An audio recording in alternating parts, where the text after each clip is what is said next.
It seems like we had some fashion and some controversy in Cannes, and a lot of drama back in Bollywood between Deepika Padukone and Tripti Dimri. Let's get into it. Listen up, it's jazz.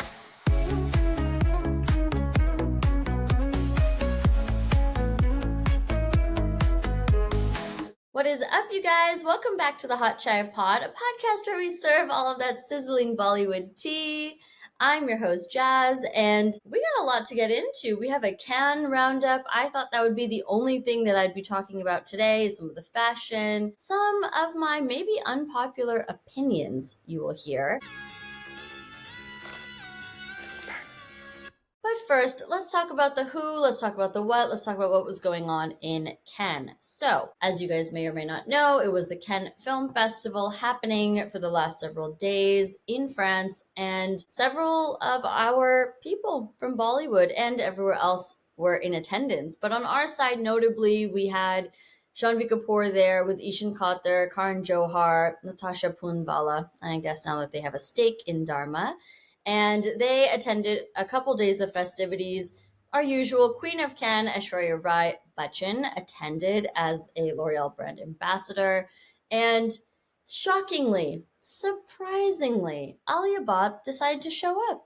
And we will talk about that in just a second. We did have some other actors, actresses, writers, directors there from the industry, but I'm going to make this more of a fashion episode and the most buzzed about looks from you, the teacups, and also just generally online.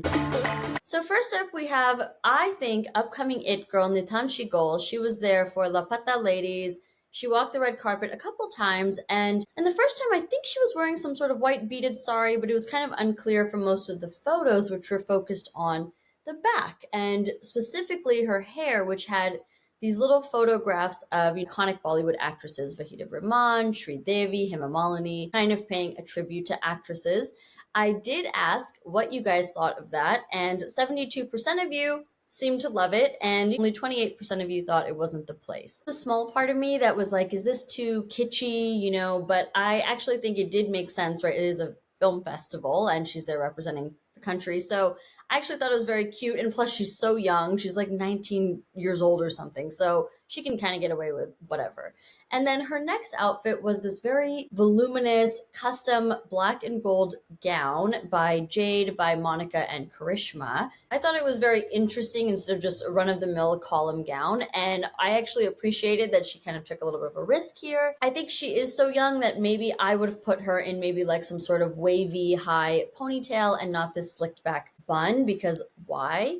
But it did seem like the majority of you liked this outfit, so kudos to Nitanshi. She kind of won 2 out of 2 there. And then she did have this other kind of beaded up mini dress moment. I am blanking on the name of the designer, but I will put it here when I remember. So that was also very fun, youthful. Again, I think she had a really great debut at Cannes. Next up is Janhvi Kapoor. So she was actually there for a movie called Homebound with Ishaan Khatter and Vishal Jetva, who were actually the bigger stars of the movie, and she had a smaller role. And this was produced by Dharma, which is why Karan Johar was also on the red carpet. So Janhvi actually kicked off in a Tarun Talihani gown in this like light pink color. It had this interesting kind of hooded moment. But did you guys like it? 28% of the teacups think that she delivered on this look. I kind of tend to agree. I don't know if it just was the color kind of washing her out, or maybe the silhouette just didn't really do much for her, but I thought it was a good try. So she had that gown, and then her second outfit was a little bit more risque at first, so it seemed. It was this green and gold gown, and the back had these kind of gemstones, these jades going down the back, which I actually really liked. And I think the front was less exciting because I saw this kind of gold lace and then this seafoam green kind of gown skirt. So that was not of interest, but the back, definitely with the jewels and her jhumkas, I thought were very cool. And it looks like you guys did not really think this was a hit either, so at this point, 0 for 2 for Janhvi.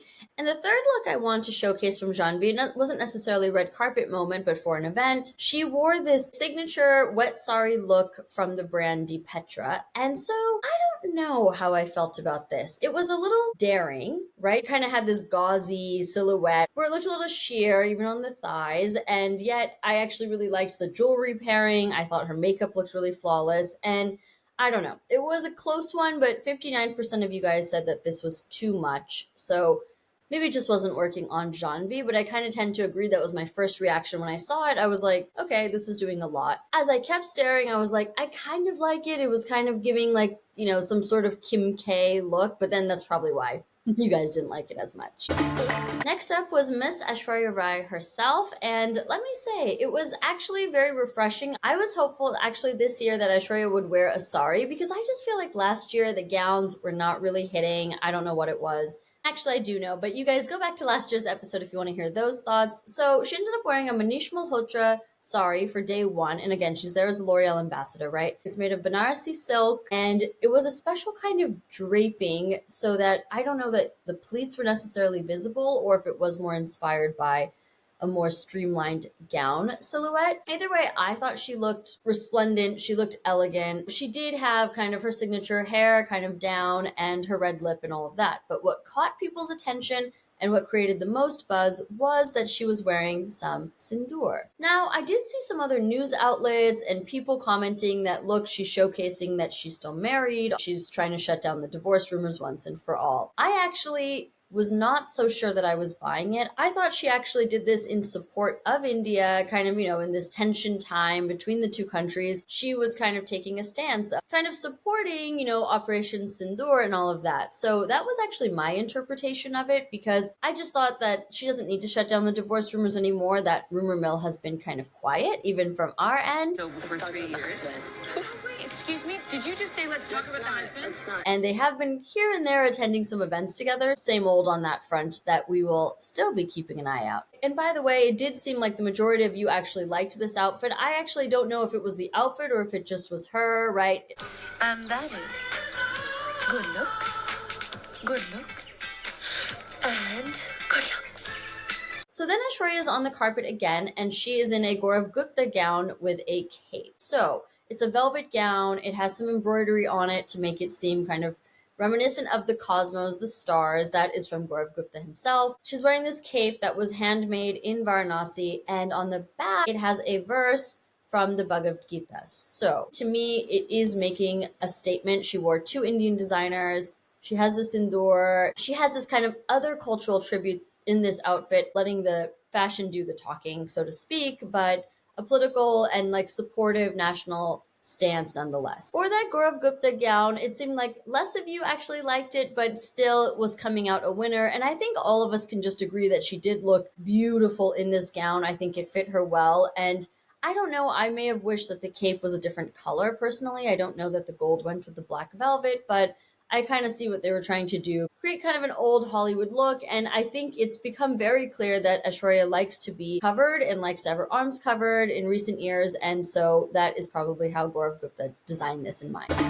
And for our final part of the Cannes roundup, we have our controversial star, Miss Alia Bhatt. Now, why do I say controversial? If you guys watched last week, you may remember that I spoke about the fact that Alia put out this statement saying, okay, I won't be going to Cannes because I need to stay home during these hard times and stand with my country, and it doesn't feel right to go.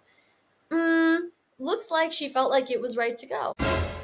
I understand that the mood has kind of shifted and tensions have kind of died down a little bit back at home in India, but still, she took such a firm stance, and then nobody in the media is asking her about this. There's no article saying, hey, this is kind of weird. She doesn't put out any kind of explanation for why she decided to go, and she just shows up. I think this backs up totally what we were saying last week, and by we, I mean you, the teacups, me, Jazz, all kind of saying that there was something else going on, if not something else where she knew that she would have more time and she would be coming at the end of the festival. You know what, you guys, I'm going to rant for a little bit. I'm going to call it like I see it. Alia was always planning on coming to Cannes. This was a massive PR stunt. She wanted to generate some positive media, distract a little bit from her mom's bad press that she was getting, try to look like, oh, I'm so patriotic, I'm so above all this frivolous Cannes nonsense.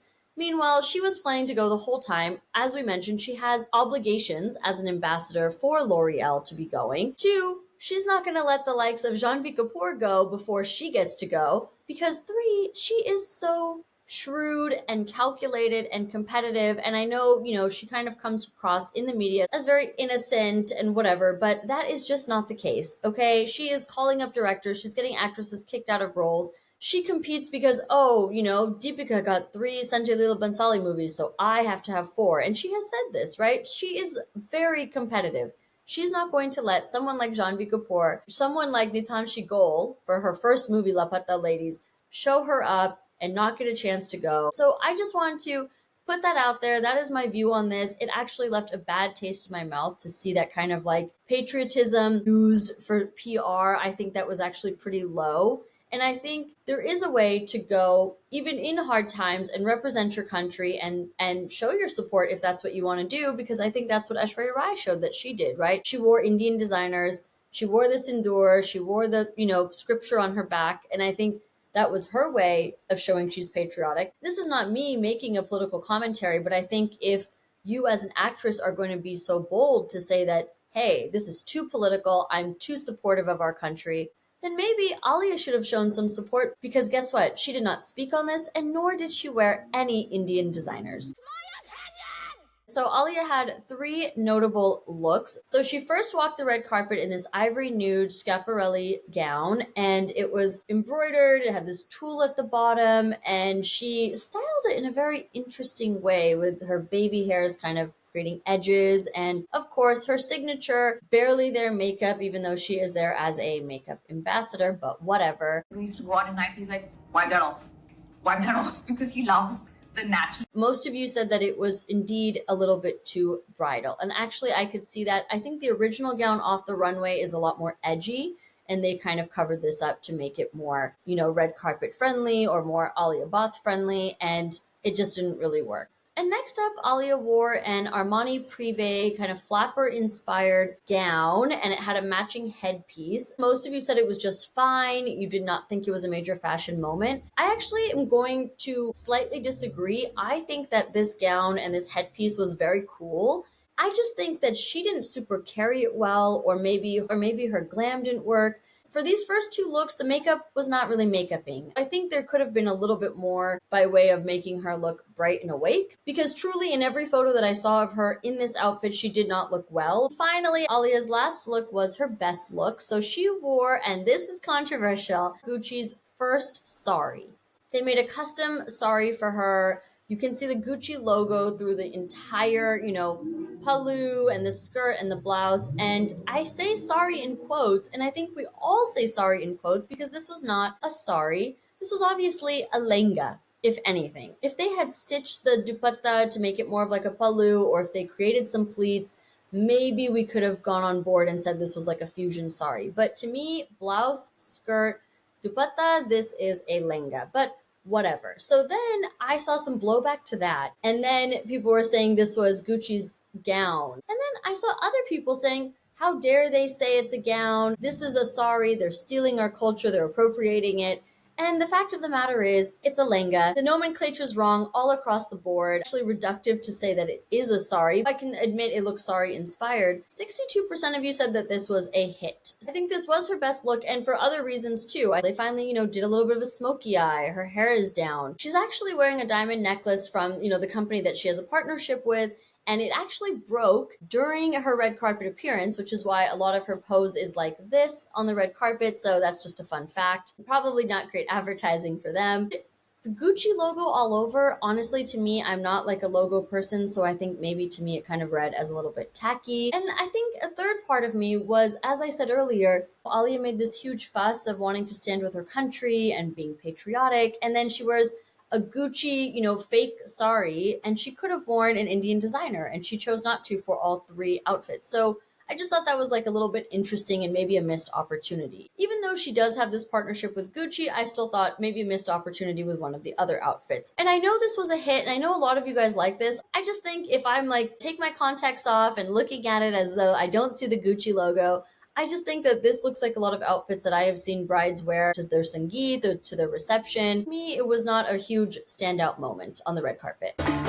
Switching gears for our final hot chai topic. So there was some drama with Sandeep Reddy Vanga, always always drama with him. So if you don't know, he directed Kabir Singh, Animal. So now he has this movie Spirit that's slated to start filming. So for this movie Spirit, Deepika Padukone looked like she was finalized to be the main heroine opposite the actor Prabhas. However, started to get these slam reports about Deepika, not being able to work in the movie, getting kicked out because she's being demanding, she's charging too much, allegedly, and that she was having limited working days where she only wanted to work a set number of hours instead of just being kind of married to the set, nighttime shoots and all of that.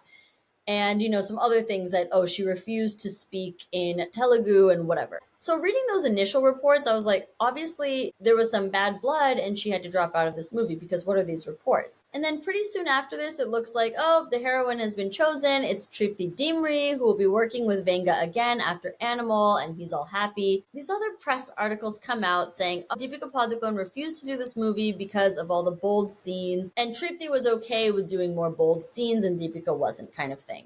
So then people latched on thinking, okay, well, that's Deepika's PR putting that out there, saying, hey, this is why I walked away from the movie was the bold scenes, and maybe trying to speak against those initial reports about the fees that she's charging or whatever. Sandeep Reddy Vanga comes out, he writes this whole thing. He doesn't take her name, but basically says, Deepika's PR is putting out nasty articles against a young actress, Tripti Dimri, and slut-shaming her, basically. I think online it was a little bit mixed because some people were like, Deepika shouldn't be so demanding. This is a huge opportunity to work with Prabhas. But, Deepika is a star in her own right. So there's that. Did she slut shame Tripti? I think that's up for debate because it is kind of putting yourself a little bit on a perch to say, well, and this is if she put these articles out, it does seem likely to try to take control back of the narrative. Is it kind of slut shaming and saying oh, well, I'm better than that. I don't do bold scenes and Tripti does. I guess it does kind of come across as okay, well, I'm above that. And maybe it would not have been as impactful or hit as hard if Tripti had not already got some sort of slut shaming coming out of Animal and some other bad press from directors saying oh, she doesn't have a pure image when she had left the Karthik Aryan film, which actually we have different tea on that for another day. I also think the personalities have to work, and I do think Vanga seems like, he's his own kind of character, and then Deepika obviously has a strong personality, established career in Bollywood, where she really doesn't have to do stuff if she doesn't want to do it. So I kind of understand both sides, and especially if a director does have a vision or he does have a working style, maybe his work environment is not conducive to a new young mother. So there is that. But I guess we'll never know. With that, teacups, we wrap up this week's episode. A lot of fashion, a lot of gossip. If you guys have any recommendations, by the way, for movies or shows that you want me to watch and review, feel free to comment below. And if you like this episode, please press like below and share with your friends. And I will see you guys next week. Bye. Listen up, it's jazz.